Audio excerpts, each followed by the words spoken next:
اس کے بعد انہوں نے کہا کہ جب آئین کا ڈرافٹ بنایا گیا تو سول اور ملٹری بیوروکریسی نے حکومت پر قبضہ کر لیا. آئینی حکمرانی کا مطلب یہ ہے کہ تمام ادارے آئین کے مطابق چلیں. انہوں نے کہا کہ ایک شک یہ ہے آئین کے اندر کہ کوئی ادارہ پولیٹیکل انجینئرنگ نہ کرے.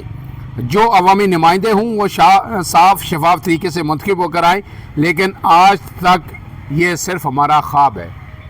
گویا اسٹیبلشمنٹ پہ مقتدر قوتوں کو ایک مرتبہ پھر وہ چارج شیٹ کر رہے ہیں کہ جناب آپ آئین پہ عمل درآمد نہیں کر رہے, آپ سیاست کے اندر مداخلت کر رہے ہیں, حکومتیں بناتے ہیں گراتے ہیں, آپ پولیٹیکل انجینئرنگ کر رہے ہیں.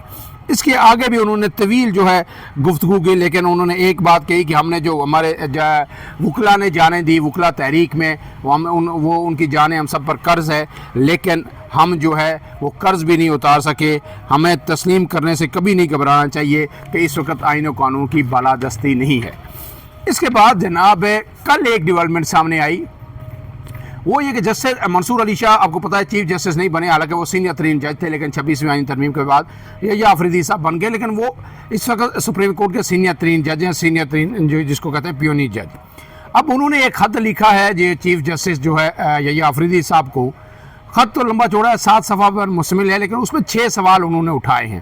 وہ سوال میں آپ کے سامنے رکھ دیتا ہوں, تو آپ اس کے بعد آپ کو یہ اندازہ ہو جائے گا کہ اطہر من اللہ, جسٹس منصور علی شاہ جب یہ اس قدر ووکل ہو گئے ہیں تو پھر آنے والے دنوں میں, کوئی ہفتوں میں نہیں دنوں میں, اور بھی جج بولیں گے. اور جب یہ ججز اس طرح کھل کے بولنا شروع ہو جائیں گے تو پھر جو ہے دیکھنا پڑے گا کہ سپریم کورٹ کا ماحول اور سپریم کورٹ کے جو حالات ہیں وہ کس ڈگر پہ چلتے ہیں.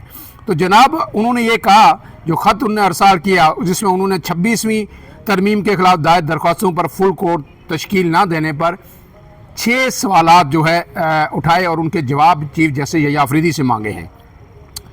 اب اس میں جو 7 سوالات پر یہ مشتمل یہ خط ہے, لیکن انہوں نے جو سوالات مانگے ہیں ان میں جواب, اس میں پہلا جو سوال ہے وہ یہ ہے کہ جناب جج صاحب یہ بتائیے کہ پریکٹس اینڈ پروسیجر کمیٹی کا اجلاس کیوں نہیں بلایا گیا.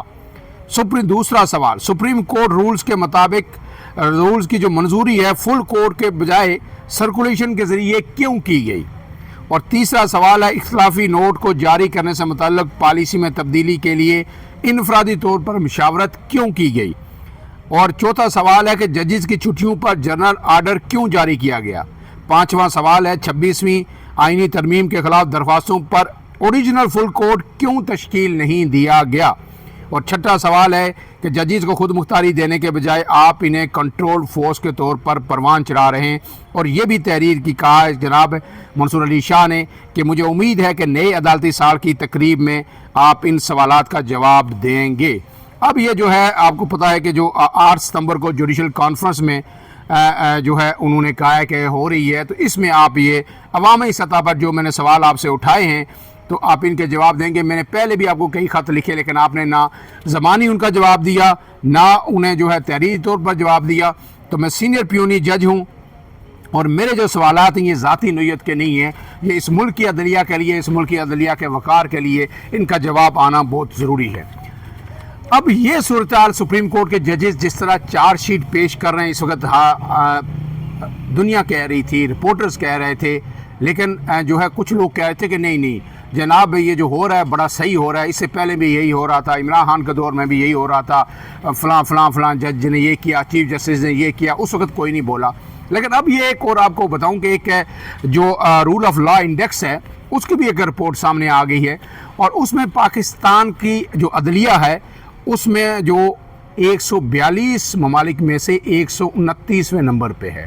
صرف یعنی جو 13 ممالک ہیں جو عدالتی کارکردگی میں یا جہاں پہ رول آف لا نہیں ہے وہ پاکستان سے پیچھے ہیں. 142 میں 129واں نمبر پاکستان کا ہے. اور پاکستان میں اس وقت جو پینڈنگ کیسز ہیں, زیر التوا کیسز ہیں, ان کی تعداد 23.5 لاکھ ہے, 23 لاکھ سے زیادہ ہو چکی ہے یہ جناب.